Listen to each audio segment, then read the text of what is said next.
Like کریں، subscribe کریں، bell icon کو دبائیں تاکہ ہماری ویڈیو سب سے پہلے آپ کے پاس پہنچ سکے۔ حج کا معاملہ دیوانگی کا ہے، اس میں آپ دیکھیں گے تو بندہ دیوانہ ہی نظر آتا ہے۔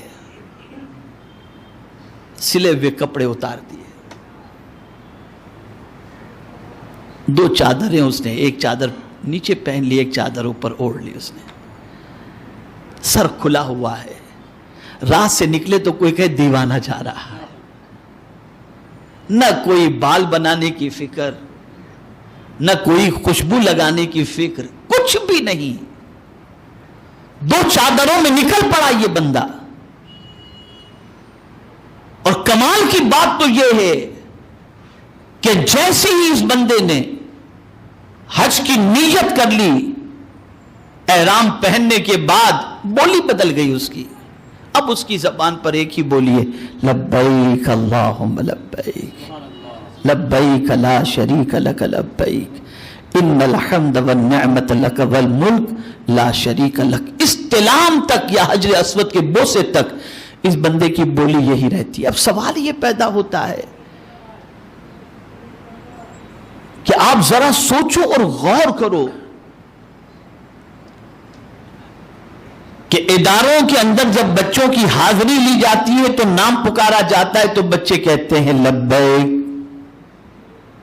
ہم حاضر ہیں۔ یہاں کون پکارنے والا ہے جس کی پکار پر بندہ کہہ رہا ہے لبیک میں حاضر ہوں؟ تو یہاں فرمایا گیا غیب سے میرا مولا پکارتا ہے، میرے بندے تو کہاں ہے؟ تو بندہ کہتا ہے لبیک میرے مولا میں حاضر ہوں، اور راستے بھر یہ کہتا ہوا جاتا ہے لبیک میں حاضر ہوں، لبیک میں حاضر ہوں، میرے مولا میں حاضر ہوں، میرے مولا میں حاضر ہوں۔ اب یہ دیوانگی کی کیفیت میں جا رہا ہے، کسی چیز کی پرواہ نہیں۔ پہنچ گیا مکہ مکرمہ، اور پھر جب کعبے کا طواف کرتا ہے تو پھر 3 چکر کے اندر سینہ تان کے چلتا ہے پہلوان کی طرح۔ کیا دیوانگی ہے! عام شہروں کے اندر آپ پکڑ کے چل نہیں سکتے، قرآن نے منع کیا وَلَا تَمْشِ فِي الْأَرْضِ مَرَحًا إِنَّكَ لَن تَخْرِقَ الْأَرْضَ وَلَن تَبْلُغَ الْجِبَالَ طُولًا۔ واضح لفظوں میں قرآن نے منع کیا کہ زمین پر اکڑ کر مت چلو، اور وہ زمین جو بلد امین کہی جاتی ہے وہاں پر آپ کو طواف کے اندر استباع بھی کرنا ہے اور رمل بھی کرنا ہے۔ اگر آپ عمرے یا حج کا طواف کر رہے ہیں تو اکڑ کے چلو 3 چکر، پہلوان کی طرح چلو۔ کیوں؟ وجہ یہ ہے کہ میرے محبوب نے یہ فرمان جاری فرمایا، اور میرے محبوب کی یہ ادا ہے، اس ادا پر ادا کرو گے تو تمہاری ادا ہوگی، ورنہ قضا بھی نہیں ہوگی۔ اب وہاں اکڑ کے چلو، دیوانگی ہے۔ یہ ہو گیا۔ اب آپ سوچئے 2 پہاڑ کے درمیان بندہ دوڑ لگا رہے، دیوانگی نہیں تو اور کیا ہے؟ کتنی بڑی دیوانگی! 2 پہاڑ کے درمیان بندہ بھاگ رہا ہے، دوڑ رہا ہے، چل رہا ہے۔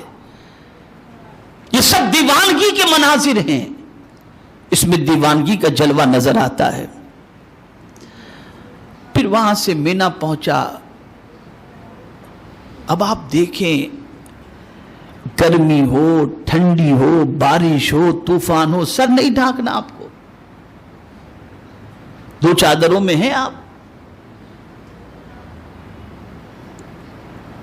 اب اس حال کے اندر آپ اپنی زندگی کے وہ لمحات گزار رہے ہیں جو لمحات حج کی ادائیگی کے ہیں اور حج کے ایام کے ہیں۔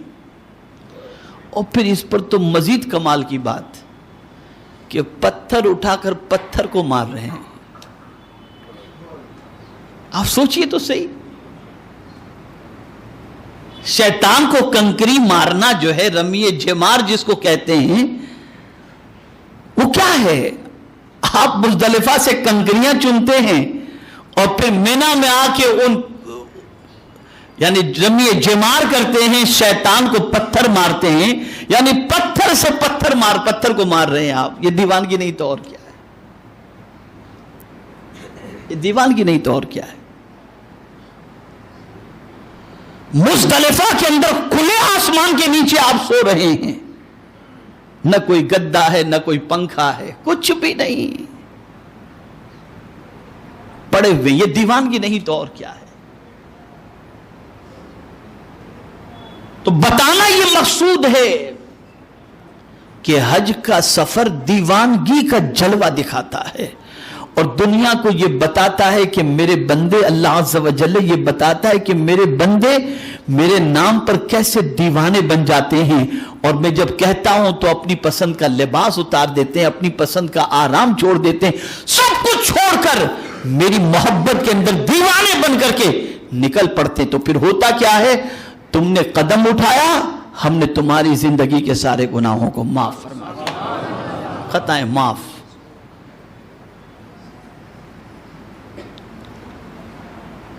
تو حج کا سفر مکمل دیوانگی کا سفر ہے. جو لوگ سیر و تفریح کرتے ہیں، ٹائم پاس کرتے ہیں حج کے سفر کے اندر، اور جو لوگ اس کی اہمیت کو نہیں سمجھتے، اس لیے کہ حج کے مقصد کو ہی نہیں سمجھا انہوں نے، کہ حج کہتے کسے، حج کا مطلب کیا ہوتا ہے یہی نہیں معلوم. تو اس سے سیکھو. اور یہ سب ہے کیا؟ اللہ والوں کی ادا کا نام حج ہے. سب کچھ اللہ والوں کی ادا ہے. صفا مروہ دیکھو تو اللہ کی ولیہ کی ادا ہے. منا کے قیام کو دیکھو، وہاں بھی یہی چیز ملے گی. عرفات کے وقوف کو دیکھو، وہاں بھی یہی چیز ملے گی. مزدلفہ کے وقوف کو دیکھو، وہاں بھی یہی چیز ملے گی. اکڑ کے چلنے کو دیکھو، وہاں بھی یہی چیز ملے گی. تو پتا چلا جب اللہ اپنے نبیوں کی ادا کو مرنے نہیں دیتا تو اپنے نبیوں کو کیسے مردہ بنائے گا؟ جب اللہ کے نبیوں کی ادائیں زندہ ہیں تو اللہ کے نبی بھی یقیناً زندہ ہیں، یقیناً زندہ ہیں. ہاں، ایک آن کے لیے انہیں بھی موت آئی تھی، لیکن وہ عام انسانوں کی موت کی طرح نہیں. انہیں اللہ نے حیات عطا فرمائی ہے. خود سے زندہ اللہ ہے اور اس کی عطا سے زندہ انبیاء ہیں. اس کو ذہن میں رکھیں. ہماری ویڈیو کو لائک شیئر ضرور کریے.